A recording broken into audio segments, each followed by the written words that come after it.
Okay, so an assignment. Yay, it's assignment time. My homework to you is to take your favorite brush and to spend a little bit of time getting to know it. So, doing some straight lines, for example.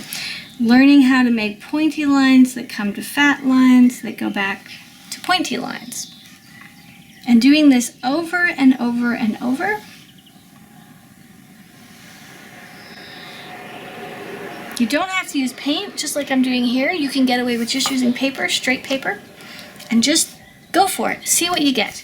This is the best way to learn what your brush can do and practice your brush strokes. Now, it can be any kind of brush stroke you want. It can be the fast ones, it can be the sideways ones, it can be the dry brushes, but I am recommending today that you guys take the time to do long, gentle strokes where you learn how tiny a line you can make with your favorite brush.